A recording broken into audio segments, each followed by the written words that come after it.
Abbassa il volume!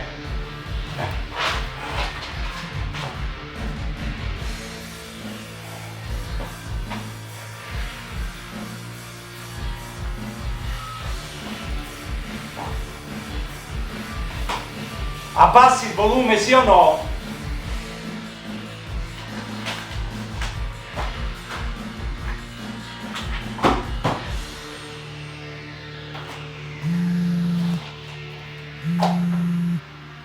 Pronto? Pronto? Sì, Antonio. Sì, ma scusami, guarda, però non mi posso trattenere al telefono. Ci sentiamo magari in serata, ti dispiace? Scusami ancora, eh.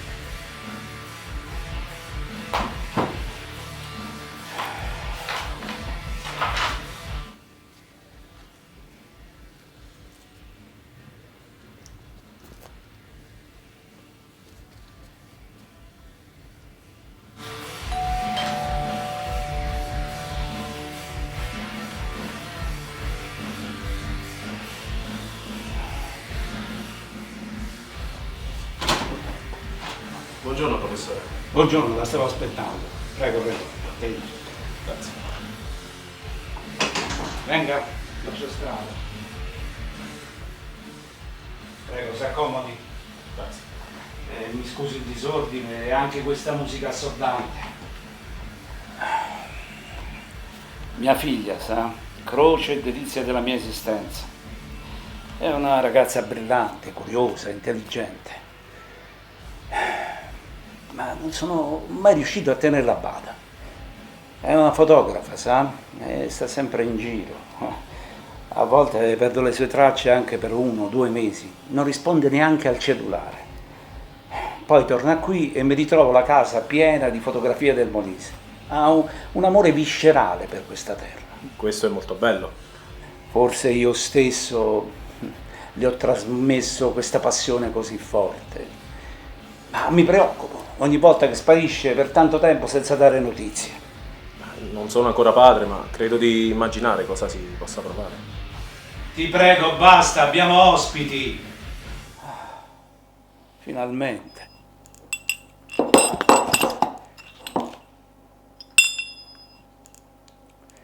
Allora veniamo a noi. Come vedi io sono oberato di lavoro. Ho tantissime scadenze e da solo non riesco a far fronte a tutto. Il rettore mi ha parlato molto bene di lei e io mi fido di quello che mi dice e soprattutto di chi mi consiglia. Sono certo che andremo d'accordo. Farò tutto il possibile, professore, per assolvere il suo incarico e in fondo sono venuto da Roma apposta per lavorare e dar meglio. Bene. E poi la sua idea di realizzare una rivista di promozione territoriale che ponga così tanto l'attenzione su questa regione mi ha subito entusiasmato. Mi fa piacere. Guardi, io qui le ho segnato i nomi e i numeri di telefono delle persone del posto che dovrà incontrare. Qui ci sono anche i paesi che dovrà visitare. Sono stati già avvertiti, ma le basterà fare il mio nome. Perfetto. Quando pensa di iniziare? Domani. Anzi no, già oggi pomeriggio. Perché no adesso? In fondo le giornate d'estate sono più lunghe, no? Bene, mi fa piacere. Vedo che lei è uno che non perde tempo. Sì. E questo già è un punto a suo favore. Venga, le faccio strada, la accompagno alla porta.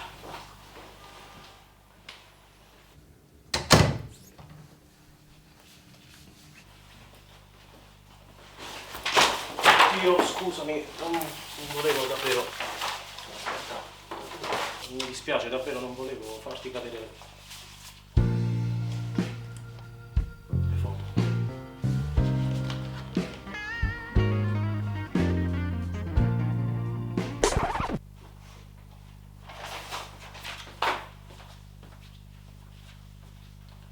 Che le dicevo?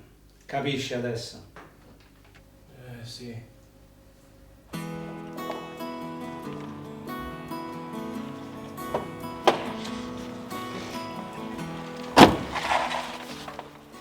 Il solito conformista che viene dalla città e non sa stare senza la sua bella macchinina. Ma ti sei guardato intorno? Senti che aria è quella che respiri? Oh, beh, sì. E ti pare normale venire qui ad inquinare? Ma non mi sembra di essere l'unico a girare in macchina in questa regione, eh? Certo, classica risposta scontata, del tipo non sarò mica io solo a salvare il mondo. Tutti possiamo fare delle cose e poi cercare insieme di salvare il mondo. Ok, e quindi? E quindi, tanto per cominciare, ti dico che questo, oppure le tue gambe, sono l'unico modo per spostarti in Molise, non hai alternativa. E quindi tu adesso vorresti dirmi che io dovrei girarmi tutto il Molise con sta cosa? Non saresti mai capace, infatti. Ne sei davvero tanto sicura? Ti sfido allora, vediamo chi arriva prima. Ma prima dove? Non mi hai detto nemmeno come ti chiami! Aspetta! Io sono Sandro.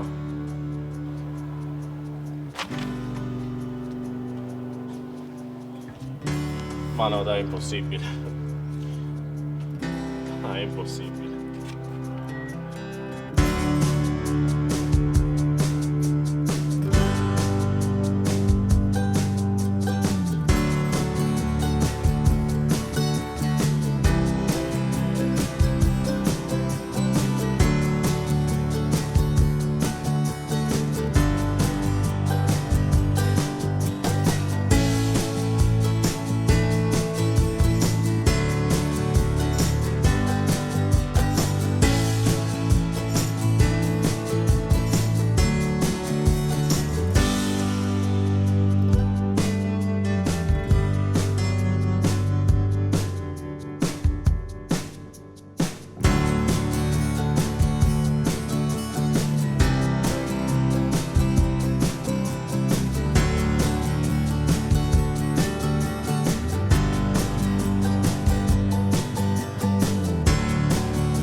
Laura,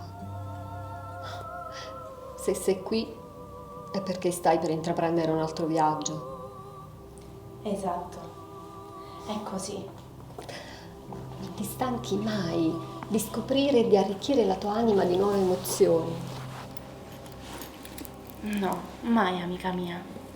Come non mi stanco di venire qui da te. Le tue parole mi servono per cercare la giusta ispirazione.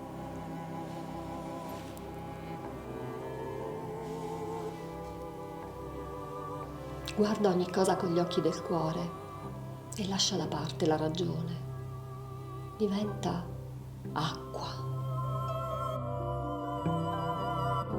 vento, cielo, terra, la tua terra. Sii umile di fronte alla natura e lascia che essa ti abbracci con il calore di una madre. Ammira il sole tra le foglie, i fiori che incontri lungo il cammino. Respira a pieni polmoni i profumi che senti. Ricorda, nulla è banale, nulla è scontato. Tutto quello che vedi è vivo e vuole solo diventare parte di te. Elena, quando ti ascolto tutto diventa chiaro e cade ogni perplessità. Tu sei il mio punto di riferimento, la mia guida. Mi fa piacere che tu dica questo, ma ormai sei diventata una veterana del nostro territorio, Laura. Vedrai, col tempo camminerai da sola e non avrai più bisogno dei miei consigli. Ma ti pare? Tu sei essenziale per me. Lo sai, piuttosto ho conosciuto un tizio. Sì, mio padre ha chiamato un ragazzo per aiutarlo nel suo lavoro e nulla, è un tizio strano, uno di quelli che camminano con la 24 ore, con la macchina tutta tirata a lucido, un tipo davvero strano. Certo, un tizio che non ti lascia del tutto indifferente. No, semplicemente è uno a cui andrebbero spiegate una serie di cose. È uno che non sa niente del Molise.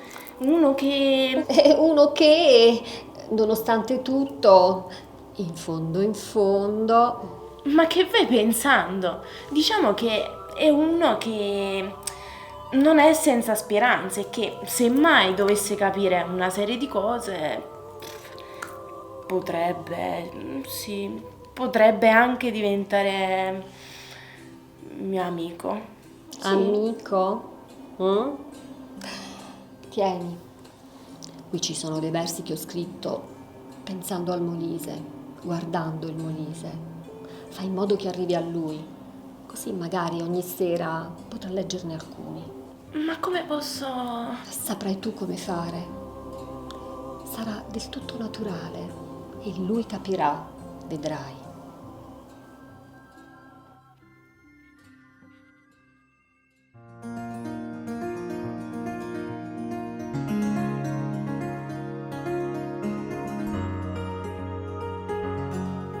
Diventa acqua, vento, cielo, terra. Fai in modo che arrivi a lui e saprai tu come fare e lui capirà